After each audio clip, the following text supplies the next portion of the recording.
चलो ठीक है, आगे बढ़ते हैं। किसी को कोई डाउट है अभी तक यहाँ तक?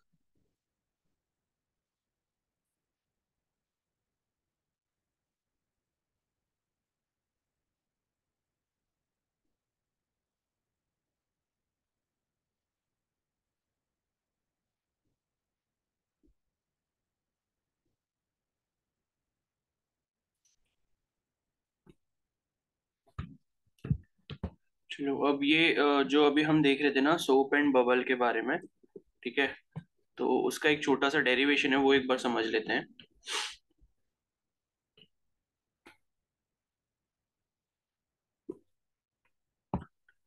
ओके।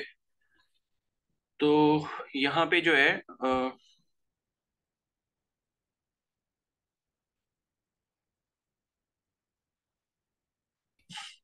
तो देखो हम क्या कर रहे हैं, लाइक हम यहाँ पर एक, सॉरी सोप नहीं था, ड्रॉप था।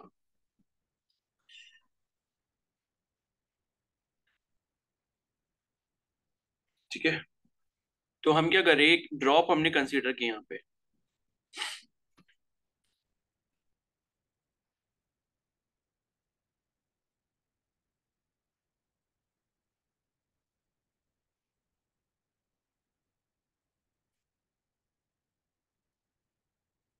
ठीक है, तो ये क्या है, ये वाटर ड्रॉप है। एंड इस केस में क्या हो रहा है कि ये जब हम ड्रॉप को कंसीडर करेंगे, तो ड्रॉप के अंदर जो यहाँ पर कुछ प्रेशर है, अभी हमने ये देखा कि भाई ड्रॉप के अंदर क्या होगा, प्रेशर जो है वो आपका ज्यादा होगा एज कम्पेयर टू जो बाहर आपका प्रेशर है। बाहर जैसे कि मान लो एटमॉस्फेरिक प्रेशर है, तो अंदर की तरफ प्रेशर ज्यादा होगा, बिकॉज यहाँ पर हो क्या रहा है, यहाँ पर जो सरफेस के मॉलिक्यूल्स हैं उनको क्या किया जा रहा है, अंदर की तरफ खींचा जा रहा है। और जब अंदर की तरफ ये खींचा जा रहा है, तो इसका सरफेस एरिया कम हो रहा है। इसका मतलब है हम ये बोल सकते हैं कि भाई यहाँ पर क्या हो रहा है, वॉल्यूम डिक्रीज कर रहा है।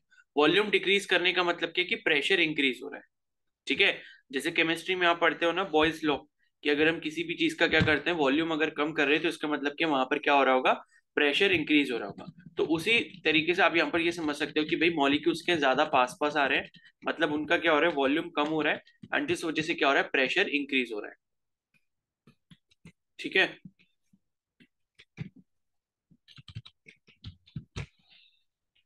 तो यहाँ पे क्या है, अगर सपोज, इसको हटा देता हूं मैं।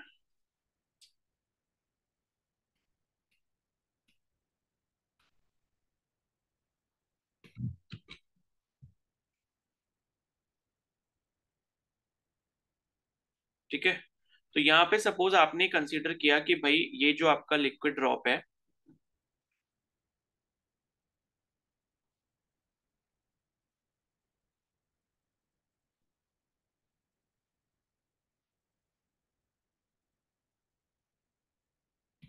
इस लिक्विड ड्रॉप के अंदर का जो प्रेशर है वो है मान लो पी आई। पी इनसाइड है, मतलब इनसाइड का जो प्रेशर है मैंने उसको पी आई कह दिया, और यहाँ पर जो बाहर प्रेशर है मैंने इसको पी आउटसाइड कह दिया या पी ओ कह दिया। ठीक है,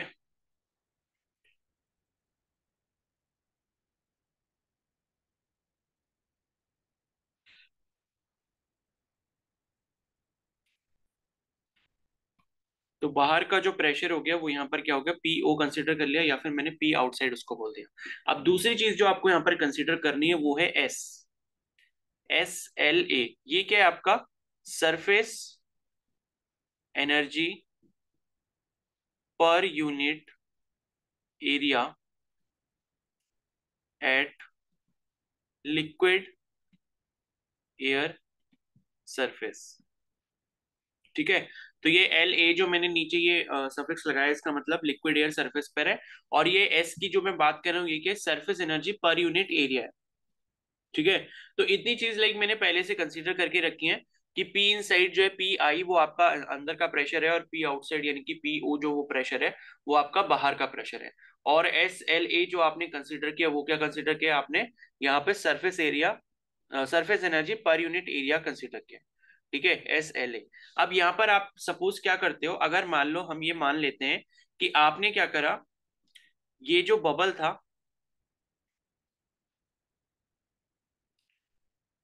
ठीक है, इसको आपने थोड़ा सा स्ट्रेच कर दिया, ये एक्सटेंड कर दिया।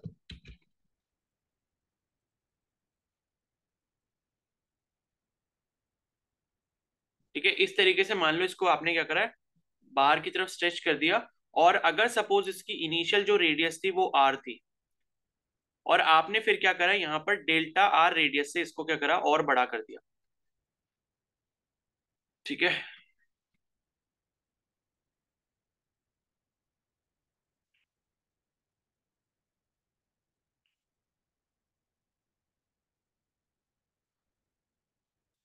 तो इसने इसको आपने क्या करा, डेल्टा आर रेडियस से आपने इसको और बड़ा कर दिया। तो यहाँ पे बाद की जो रेडियस है, यानी कि फाइनल जो रेडियस हो गई वो कितनी हो गई, आर प्लस डेल्टा आर हो गई। तो इतनी चीज अगर आपने यहाँ पर मान ली, तो यहाँ पर मैं ये कह रहा हूँ कि भाई एस एल ए जो है या एस जो है वो हमारी क्या surface energy per unit area है। तो यहाँ पर अगर यहाँ पर जो अंदर वाला सरफेस है, यानी कि अंदर वाला जो सरफेस है, अगर मैं उसकी एनर्जी निकालना चाहूँ ई इनसाइड करके, अगर मैं इसको बोल देता हूँ, या ई वन इसको बोल देते हैं, ठीक है। तो इवन एनर्जी जो है वो आपके अंदर वाले मतलब जो लिक्विड उसमें है और उसका जो बाहर का जो सरफेस है, यानी कि ये वाले सरफेस की एनर्जी को हम मान रहे हैं इवन। तो इस सरफेस के ऊपर जो एनर्जी इवन होगी वो हमारी क्या हो जाएगी, S L A multiplied by जो इसका एरिया होगा। ठीक है, अब ऐसा हम क्यों बोल रहे हैं, क्योंकि यहाँ पर क्या हो रहा है, जो हमने एस एल ए कंसिडर किया है वो आपका surface energy per unit area है। तो पर यूनिट एरिया का मतलब कि मान लो अगर हम 1 मीटर स्क्वायर या 1 सेंटीमीटर स्क्वायर की बात कर रहे हैं तो उतने सरफेस के एरिया वो एनर्जी है। और अगर मान लो मैं कोई सरफेस एरिया ए अगर कंसीडर कर रहा हूँ, तो अगर मैं उसको एरिया ए से मल्टीप्लाई कर दूंगा तो मुझे पूरे सरफेस की एनर्जी मिल जाएगी। ठीक है, तो अगर मैं surface energy per unit area की बात कर रहा हूँ और उसको पूरे एरिया से मल्टीप्लाई कर दूंगा, तो मुझे उस सरफेस की एनर्जी मिल जाएगी। तो इवन जो है मैंने इस वाले को एनर्जी मान लिया, तो ये हो जाएगा S L A multiplied by इसका जो एरिया होगा वो क्या हो जाएगा, 4 पाई आर स्क्वायर हो जाएगा, अंदर वाला जो सरफेस है उसका। और इसी तरीके से अगर मैं ये जो बाहर वाला सरफेस है इसकी एनर्जी कैलकुलेट यहाँ पर करना चाहता हूँ, ई टू अगर मैं इसे कह देता हूँ, तो वो भी यही हो जाएगा S L A into area. और एस तो सेम ही रहेगा, मेरा जो सरफेस टेंशन है वो यही रहे। और उसके बाद क्या हुआ, यहाँ पर एरिया जो इसका होगा वो कितना हो जाएगा, 4 pi are plus delta are, मैंने उसे बोला है तो मैंने इसे डेल्टा आर कर दिया और इसका स्क्वायर हो जाएगा। ठीक है, तो ये हो गया S L A multiplied by 4 पाई, और आर प्लस डेल्टा आर यहाँ पर क्या हो जाएगा, r square plus delta r square plus 2 r delta r, ये चीज हो जाएगी।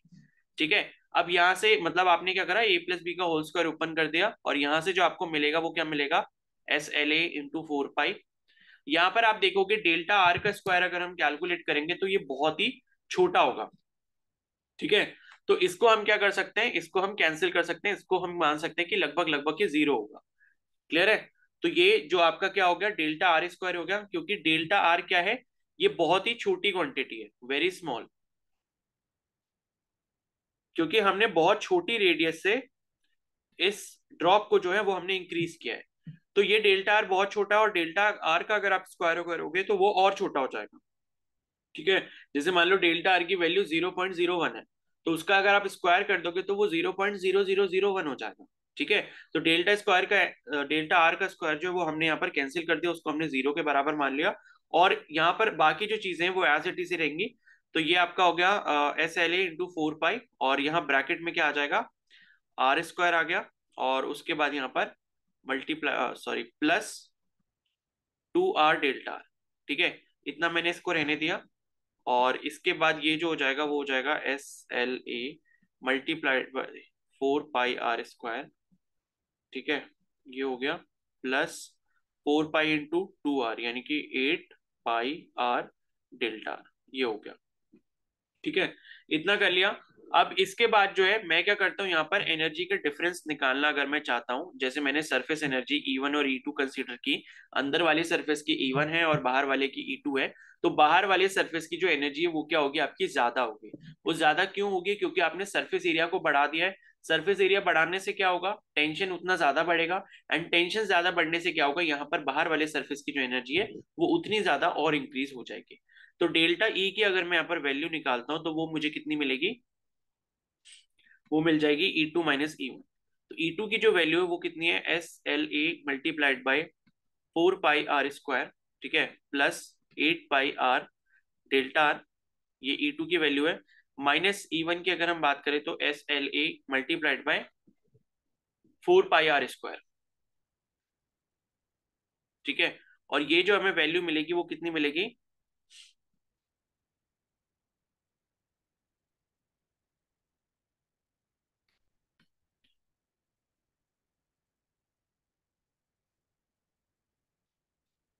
इसको मैंने ओपन कर दिया ब्रैकेट को। तो अब आप यहां से देखोगे SLA × 4πr² और ये S × 4πr², ये आपस में कैंसिल हो जाएंगे, और डेल्टा ई की जो वैल्यू मिलेगी मुझे वो कितनी मिल जाएगी?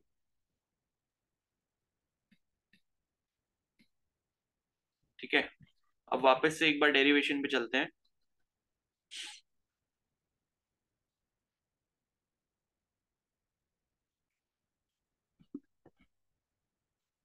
ओके, तो इन्होंने देखो जो सबसे पहले यहाँ पर क्या है ना, जो सबसे पहले काम इन्होंने यहाँ पर किया वो यही करा है।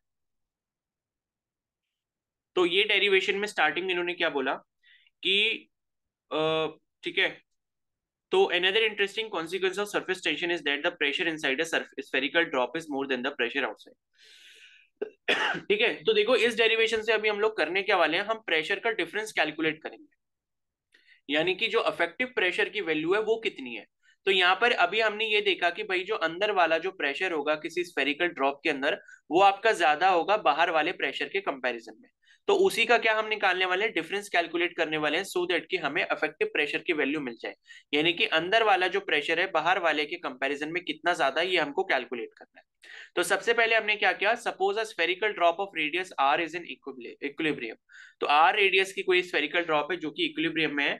अगर उसकी रेडियस को हम यहाँ पे डेल्टा आर से इंक्रीज कर देते हैं, तो एक्स्ट्रा जो सरफेस एनर्जी होगी वो आपकी ये हो जाएगी 8πr∆r × SLA। यही अभी हमने कैलकुलेट करा है। एक्स्ट्रा सरफेस एनर्जी का मतलब है कि पहले अगर एनर्जी E1 थी, जो कि हमने क्या निकाली, 4πr² × SLA। ठीक है, SLA ये निकाली थी, बिकॉज SLA बेसिकली क्या है, surface energy per unit area है। तो पर यूनिट एरिया का मतलब है कि अगर आप उसको एरिया से मल्टीप्लाई कर दोगे तो आपको उस एरिया की एनर्जी मिल जाएगी। तो E1 क्या हो गया, पहले जो रेडियस आर का सरफेस था उसकी एनर्जी हो गई, और उसी तरीके से हमने E2 कैलकुलेट किया। E2 क्या कैलकुलेट किया, उसमें हमने आर प्लस डेल्टा आर कर दिया, बिकॉज हमने रेडियस को कितने से इंक्रीज किया, डेल्टा आर से किया। और उसके बाद जब हमने E2 माइनस E1 की जो वैल्यू निकाली है वो हमारी इतने के बराबर आई है, 8πr∆r × S, मतलब × SLA। ठीक है, यानी कि सरफेस टेंशन जो आपका लिक्विड और एयर इंटरफेस के बीच में। तो यहां पर मैं आपको एक बार फिर से दिखा देता हूं, ये जो अभी हमने कैलकुलेट करा, ये है हमारा डेल्टा ए, यानी कि एक्स्ट्रा जो सरफेस एनर्जी यहां पर आपकी क्रिएट हुई है सरफेस को एक्सपैंड करने से। ठीक है, उसके बाद नेक्स्ट जो है, उसके बाद यहां पर नेक्स्ट है कि if the drop is in equilibrium this if the drop is in equilibrium this energy cost is balanced by the energy gain due to expansion under the pressure difference. ठीक है, into between the inside of the bubble and the outside work done. ठीक है, तो यहाँ पर कहने का मतलब है कि ये जो आपको एक्स्ट्रा सरफेस एनर्जी मिली है, यानी कि पहले देखो आपके पास क्या थी, ड्रॉप थी रेडियस आर की, ये थी ड्रॉप रेडियस आर की। उसके बाद आपने क्या करा, इस ड्रॉप को बड़ा कर दिया डेल्टा आर रेडियस से, और एक बड़ी ड्रॉप बना ली, तो यहाँ पर आपकी सरफेस एनर्जी बढ़ गई, सरफेस एनर्जी E2 हो गई, और टोटल जो डिफरेंस यहाँ पर आया एनर्जी का वो कितना आया, E2 माइनस E1 आया, यानी कि डेल्टा ई। तो ये जो डेल्टा ई का एनर्जी डिफरेंस आपने क्रिएट किया है, ये कैसे क्रिएट किया होगा, आपने ड्रॉप के ऊपर कुछ ना कुछ वर्क डन किया होगा, जिसकी वजह से ये एनर्जी जो है वो आपकी ज्यादा हो गई। ड्रॉप की जो एनर्जी है वो किसकी वजह से इंक्रीज हुई, क्योंकि आपने उस पर कुछ ना कुछ वर्क डन किया। ठीक है, तो अब आप ये वर्क डन कैसे निकाल सकते हो, ये वर्क डन आप निकाल सकते हो फॉर्मूला यूज करके।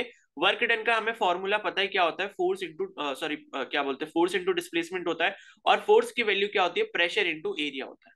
ठीक है, तो यही इन्होंने यहाँ पर कराई, ये जो आप वर्क डन यहाँ पर देख रहे हो, वर्क डन बेसिकली क्या होता है, फोर्स इंटू डिस्प्लेसमेंट। तो और फोर्स क्या होता है, प्रेशर इंटू एरिया होता है। तो प्रेशर जो हम बात कर रहे हैं वहां पे अफेक्टिव प्रेशर की बात करेंगे, जो कि पी माइनस पी नॉट है, यानी कि पी माइनस पीओ, यानी कि अंदर का प्रेशर माइनस बाहर का प्रेशर, तो वो क्या होगा, अफेक्टिव प्रेशर होगा।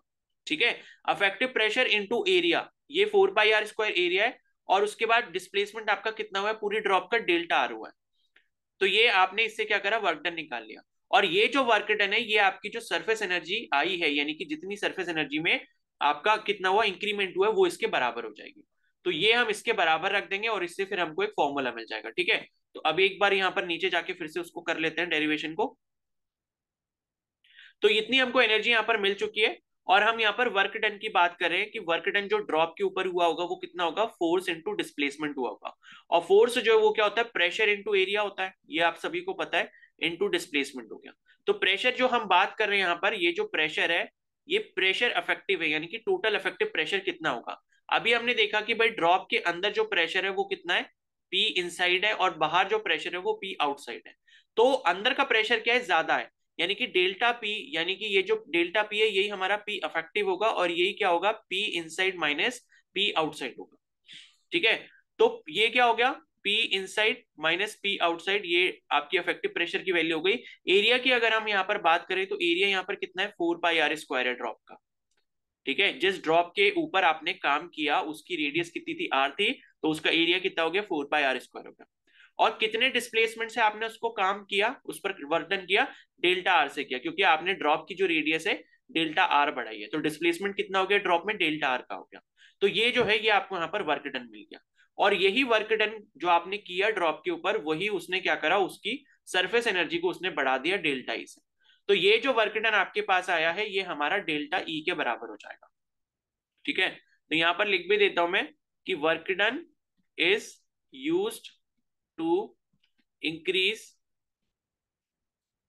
Surface energy of the drop. ठीक है, तो वर्क डन जो है वो आपका डेल्टा ई के बराबर हो जाएगा। वर्क डन कितना है, P I minus P O multiplied by 4 pi r square into delta r is equal to, delta E की जो वैल्यू हमने निकाली है वो है S L A into 8 pi r. ठीक है, इंटू 8, सॉरी एक सेकेंड, ये 8 पाई आर स्क्वायर तो नहीं था ना। ठीक है, 8 पाई आर डेल्टा आर, ये आपने किया, डेल्टा आर से डेल्टा आर यहाँ पर कैंसिल हो गया, और 4 से जो ये 2 टाइम्स कैंसिल हो जाएगा 8, और पाई से जो है पाई आपका कैंसिल हो गया। तो यहाँ पर अगर हम यहाँ पर P I minus P not की वैल्यू निकालते हैं जो कि आपका अफेक्टिव प्रेशर है, तो इसकी जो वैल्यू आ जाएगी वो क्या आ जाएगी, हाँ, और एक आर से जो है एक आर भी कैंसिल हो जाएगा यहाँ पे। ठीक है, तो पाई से पाई कैंसिल, एक आर से ये वाला एक आर कैंसिल हो जाएगा, आर स्क्वायर है ये, और बाकी 4 से आपका 2 टाइम्स जो है ये आपका 8 कैंसिल हो जाएगा। तो ये आपके पास आया 2 टाइम्स ऑफ सरफेस टेंशन। ठीक है, एट लिक्विड एयर इंटरफेस,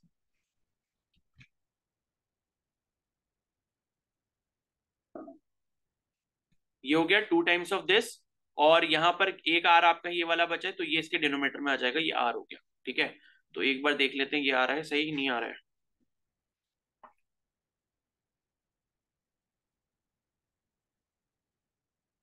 ठीक है, तो ये देखो ये जो आया है अफेक्टिव प्रेशर की value P I minus P P O is equal to 2s divided by r. ठीक है, तो हमारा भी यही आ रहा है, 2s बाय आर आ रहा है।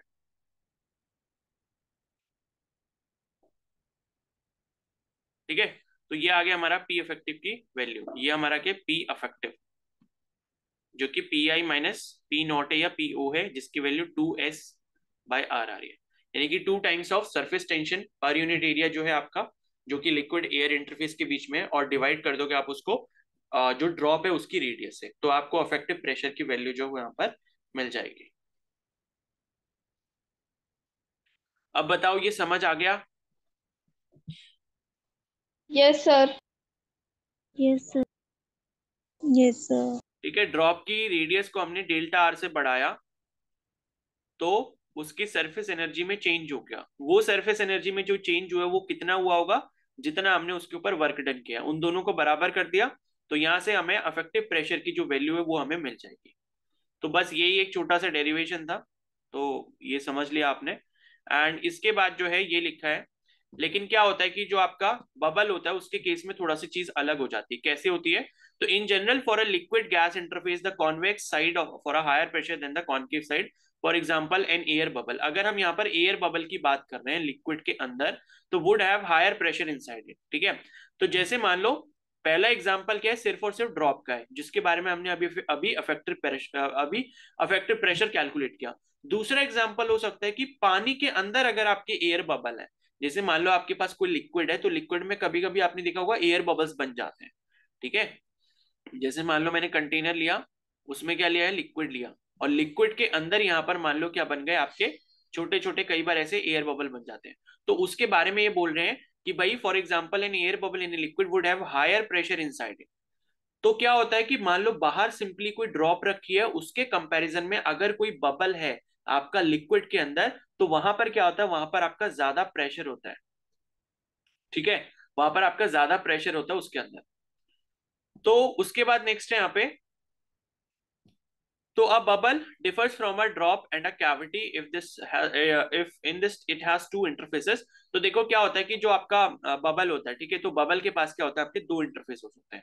कैसे होते हैं, क्योंकि मान लो अगर कोई भी आपके पास बबल है, तो बबल की एक तो अंदर वाली लिक्विड की लेयर है, बबल की एक बाहर वाली लिक्विड की लेयर है, और बाहर वाली लिक्विड के एयर के बाहर, मतलब बाहर वाली लिक्विड के बाहर क्या है, एयर है, और अंदर वाली जो लिक्विड की लेयर है उसके अंदर भी क्या है, एयर है। तो ये जो आप बबल देखते हो, बबल के अंदर बेसिकली क्या होती है, दो लेयर्स होती हैं लिक्विड की, ये ध्यान रखना, मतलब दो सरफेसेस होंगे, एक लिक्विड का ऊपर वाला सरफेस और एक लिक्विड का अंदर वाला सरफेस। तो इसकी वजह से यहां पर क्या होता है, जो अफेक्टिव प्रेशर की वैल्यू होती है वो हमारी 2 टाइम्स ऑफ हो जाती है, कितनी, मतलब जो अभी हमने ड्रॉप के लिए कैलकुलेट की थी। ठीक है, बिकॉज जो हम ड्रॉप कंसीडर कर रहे थे, मान लो ये ड्रॉप है, समझ गए। तो ड्रॉप के केस में जो अभी आपने अफेक्टिव प्रेशर की वैल्यू ये जो निकाली, तो ड्रॉप के केस में बेसिकली हो गया रहा है कि अंदर का सरफेस किसका बना है, अंदर लिक्विड है और बाहर क्या, एयर है। तो यहाँ पे जो आपका इंटरफेस बना, सिर्फ और सिर्फ एक इंटरफेस बना, यानी कि लिक्विड एयर इंटरफेस बना, जिसके लिए हमने सरफेस टेंशन की वैल्यू SLA के बराबर ली थी। लेकिन जब हम यहाँ पर क्या लेते हैं, बबल लेते हैं, तो बबल के केस में क्या होता है, बबल की बाहर वाली लिक्विड की लेयर है, बबल के अंदर भी एक लिक्विड की लेयर है। ठीक है, यहाँ पर क्या है, बबल की जो बाहर की लेयर है वो भी लिक्विड की है, और बबल के अंदर वाली जो लिक्विड है वो भी लेयर की है, मतलब एयर की है। ठीक है, तो मतलब वाटर की है, ठीक है, लिक्विड की है। तो यहाँ पर आपके दो सरफेसेस बनते हैं लिक्विड के, और दो सरफेस लिक्विड के हैं, और इस बाहर वाली लिक्विड के एयर, मतलब सरफेस के बाहर क्या है, एयर है, और अंदर भी क्या है, इसके एयर है। तो यहाँ पर आप देखोगे दो आपके लिक्विड एयर इंटरफेस बन रहे हैं, जिस वजह से यहाँ पर अफेक्टिव प्रेशर की जो वैल्यू वो आपकी 2 टाइम्स हो जाती है। ठीक है, तो 2 × 2 SLA/R हो जाएगी, यानी कि 4 टाइम्स ऑफ SLA/R हो जाएगी। तो बस देखो, याद तो आपको फॉर्मूला ही करना था, लेकिन मैंने आपको डेरिवेशन इसलिए करा दिया सो दैट कि आपको ये सारी चीजें पता रहे कि हम क्या क्या इस्तेमाल कर रहे हैं, और ये PI और P0 है क्या, और ये सरफेस टेंशन, ये सरफेस एनर्जी है क्या, किसके बीच में। ठीक है, तो बस आपने ये फॉर्मूला याद रखना है। तो this is probably why you have to blow hard but not too hard to form a soap bubble. ठीक है, तो इसी वजह से क्या होता है कि आपको थोड़ा सा यहाँ पर जोर लगाना पड़ता है जब आप बबल को फुलाते हो, लेकिन इतना ज्यादा भी नहीं। A little extra air pressure is needed inside, तो थोड़ा सा एयर प्रेशर यहाँ पर चाहिए होता है, बिकॉज अफेक्टिव प्रेशर की पहली जो वैल्यू है वो आपकी पहले ही ज्यादा रहती है यहाँ पे, यानी कि 4 टाइम्स है इसकी। ठीक है, तो इफेक्टिव प्रेशर की वैल्यू पहले ही इतनी ज्यादा है, तो आपको थोड़ी सी क्या करनी पड़ती है, फूंक मारनी पड़ती है, जिस वजह से आपका बबल जो है वो फूल जाता है। ठीक है, या ब्लो हो जाता है। तो कहने का मतलब यहाँ पर ये है। तो एक तो आपका इफेक्टिव प्रेशर ये वाला फॉर्मूला हो गया, ये किसके लिए, बबल के लिए है। ठीक है, और ये जो ऊपर हमने पढ़ा ये वाला किसके लिए, ये आपका ड्रॉप के लिए। तो इतना ध्यान रखना बस। ठीक है, क्लियर है सभी को। Yes, sir. Yes, Sir.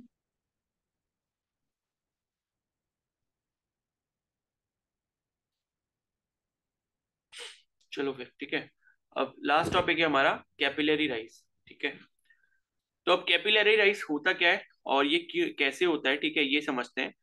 तो one consequence of the pressure difference across a curved liquid surface air interface is the well known fact that water rises up in a narrow tube in spite of gravity।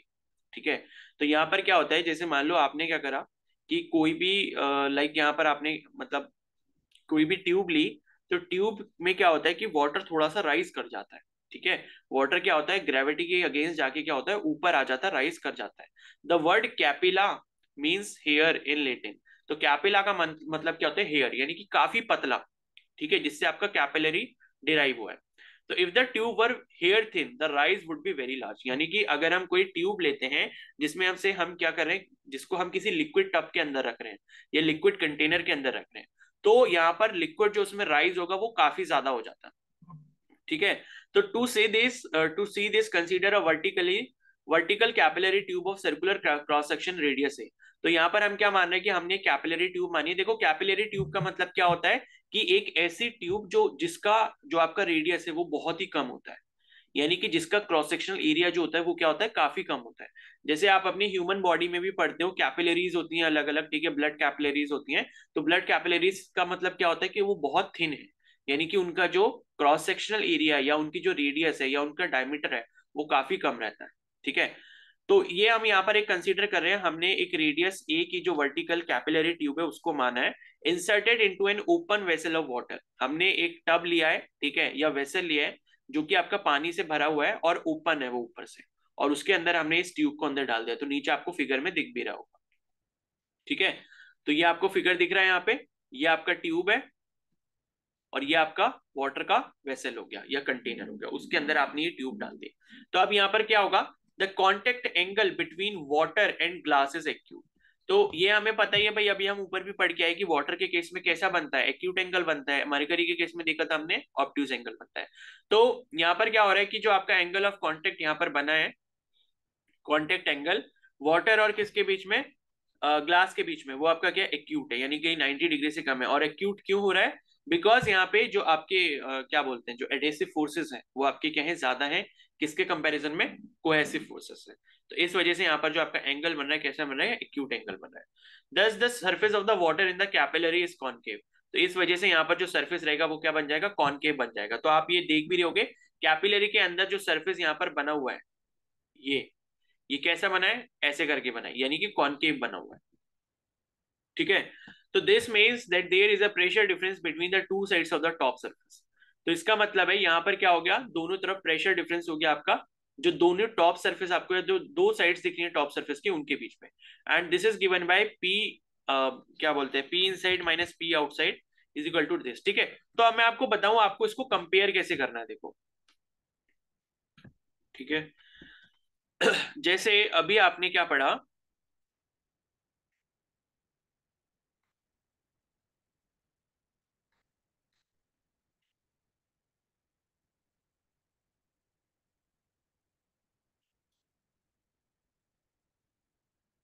देखो अभी आपने जो पढ़ा वो affective pressure पढ़ा था, किसका, drop का। ठीक है। तो ड्रॉप के केस में भी आप देख रहे थे कि भाई ये ड्रॉप है, एंड ड्रॉप अगर मान लो कहीं पर भी है तो यहाँ पर क्या है, पूरा एटमॉस्फेयर है और यहाँ पर क्या एयर है। और यहाँ पर इंटरफेस जो बन रहा था कौन सा बन रहा था, लिक्विड एयर इंटरफेस बन रहा था। ठीक है। ड्रॉप के अंदर लिक्विड, उसके बाहर एयर, तो लिक्विड एयर इंटरफेस बन रहा था। तो उसी तरीके से आप जो अभी कैपिलरी देख रहे हो, यानी कि आपने क्या लिया है, एक कंटेनर लिया है, एंड उस कंटेनर के अंदर मान लो यहाँ पर क्या है, वाटर फिल्ड अप है, एंड फिर आपने क्या करा, इसमें एक कैपिलरी ट्यूब डाल दी इस तरीके से। अब कैपिलरी ट्यूब डालने के बाद यहाँ पर क्या हुआ है, यहाँ पर आपका जो वाटर है वो आपका थोड़ा सा राइज हो जाएगा और वो क्या बना लेगा, कॉनकेव शेप बना लेगा।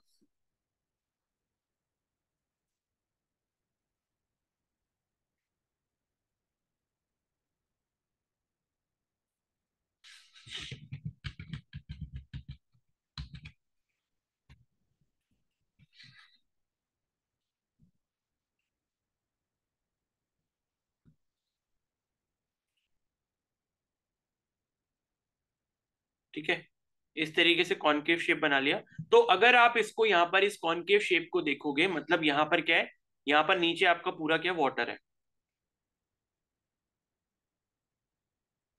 ये पूरा क्या है आपका वाटर है, एंड वाटर इस कैपिलरी ट्यूब में जो वो क्या कर गया, ऊपर की तरफ चढ़ गया, यानी कि कैपिलरी राइज हो गया। तो यहाँ पर जब आप ऑब्जर्व करोगे, ये अंदर क्या है आपको दिख रहा है, लिक्विड, और बाहर यहाँ पर क्या है, एयर। क्योंकि बाहर तो कुछ भी नहीं है, इसका मतलब क्या, एयर है। तो यहाँ पर भी ये जो आपका ये जो बना है, मतलब कॉनकेव सरफेस जो बना है, ये कौन सा इंटरफेस हो गया, ये वापस से आपका क्या बन गया, लिक्विड एयर इंटरफेस बन गया। तो अगर ये लिक्विड एयर इंटरफेस बन गया है, तो यहां पर भी जो आप बबल वाली जो कंडीशन है उसको इस्तेमाल कर सकते हो। जैसे बबल के अंदर क्या था, लिक्विड था, बाहर क्या था, एयर था, लिक्विड एयर इंटरफेस बन रहा था। तो लिक्विड के अंदर जो था क्या था, प्रेशर ज्यादा था, यानी कि ड्रॉप के अंदर जैसे प्रेशर ज्यादा था, तो यहाँ पर लिक्विड के अंदर प्रेशर ज्यादा रहेगा, और बाहर जो एयर एटमॉस्फेरिक प्रेशर है वो आपका कम हो जाएगा उसके कंपेरिजन में। तो यहाँ पर भी आप अफेक्टिव प्रेशर की जो वैल्यू वो आप निकाल सकते हो, जो आपने ड्रॉप के केस में निकाली थी लिक्विड एयर इंटरफेस के लिए। तो उसी तरीके से वही जो वैल्यू है उसको आप यहाँ पर यूज कर रहे हो, पी मतलब P inside minus P outside, यानी कि अफेक्टिव प्रेशर की जो वैल्यू है वो आपकी 2s/r के बराबर हो जाएगी। अब ये कैसे होगी, ये अभी हमने डेरिवेशन कर लिया था, ठीक है। और आर बेसिकली क्या है, ये जो आपका रेडियस होगा, किसका रेडियस, ये जो आपका कॉनकेव सरफेस बन रहा है, अगर मैं इस कॉनकेव सरफेस को क्या बना लो, पूरा सर्कल बना लेता हूँ, ठीक है। मतलब कहने का यही कि आई थिंक ये रेडियस होगी, ठीक है, आर मतलब ये रेडियस है, कॉनकेव सरफेस की रेडियस नहीं, बल्कि कैपिलरी ट्यूब की रेडियस होगी, ठीक है। तो ये हो गया, एंड उसके बाद यहाँ पर जो है इन्होंने आर को क्या लिख दिया, ए सेक थीटा लिख दिया, या फिर आप इसको क्या लिख सकते हो, कॉस थीटा बाई ए लिख सकते हो, ठीक है। अब ये कैसे आएगा, ये लाइक आपको मतलब यहाँ पर एक ट्राइंगल कंसीडर करना पड़ेगा जिसमें आप ट्रिग्नोमेट्री लगा रहे हो, ठीक है। तो यहाँ पर ये आपको दिख जाएगा इस वाले फिगर में।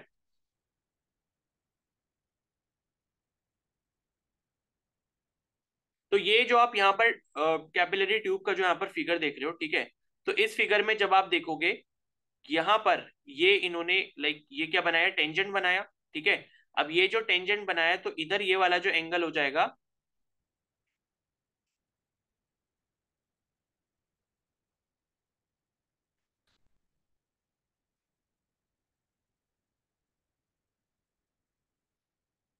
ठीक है।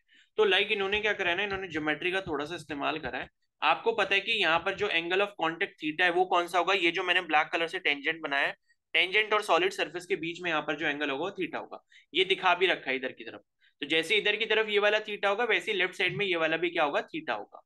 अब उसके बाद इन्होंने क्या करा है, ये ए किसको माना है इन्होंने, अच्छा ए आई थिंक एयर के लिए इन्होंने लिखा है, ठीक है।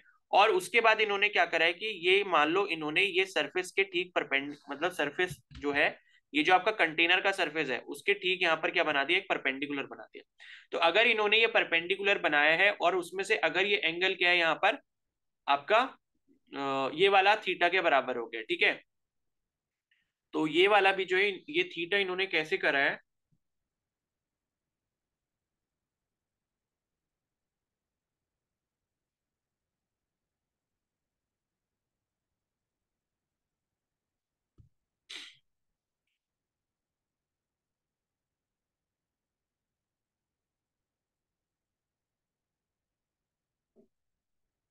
मतलब यही समझ लो कि ज्योमेट्री के अकॉर्डिंग आ रहा है, ठीक है। मैं इसको बता दूंगा बाद में कि कैसे आया था।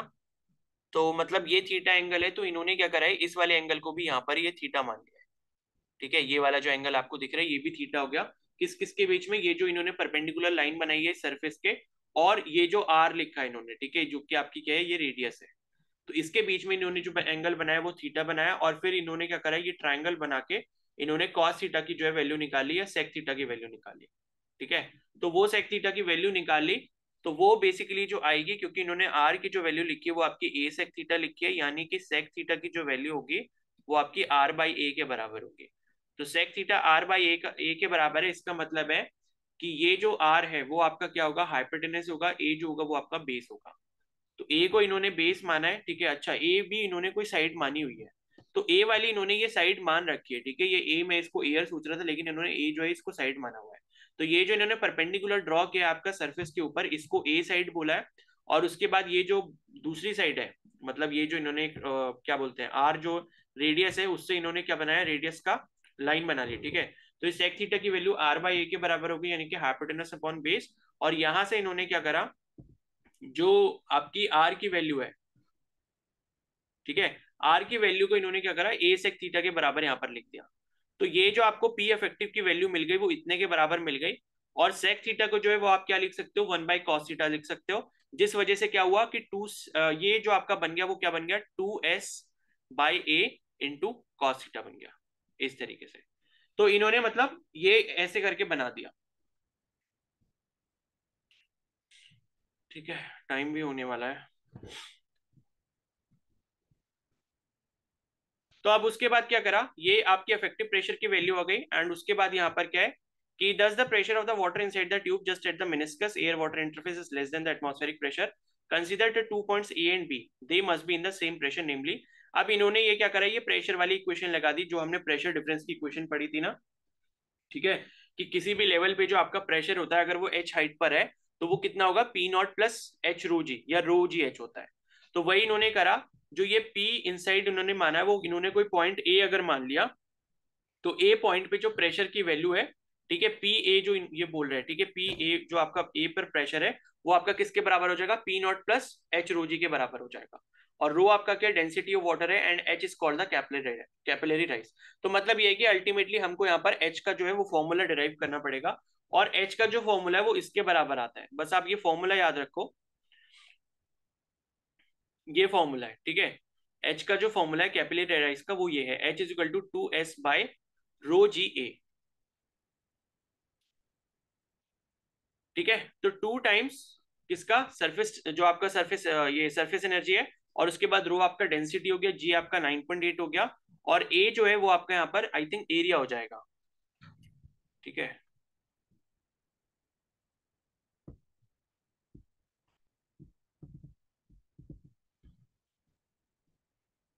इन्होंने तो बहुत ही शॉर्ट में इस डेरिवेशन को निपटा दिया यहाँ पे।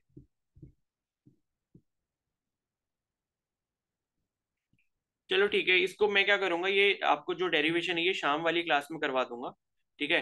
तो कैपिलरी राइज वाला भी रहने दो, ये जो इसका हाइट का फॉर्मूला है ये इतना आता है। अब ये आता कैसे, मैं आपको शाम को इसका डेरिवेशन बता दूंगा, बिकॉज डेरिवेशन यहाँ पर जो दिया है इन्होंने कुछ भी क्लियर नहीं दिया है कि ए क्या है, वो सारी चीजें इन्होंने एक्सप्लेन ही नहीं करी है, ठीक है।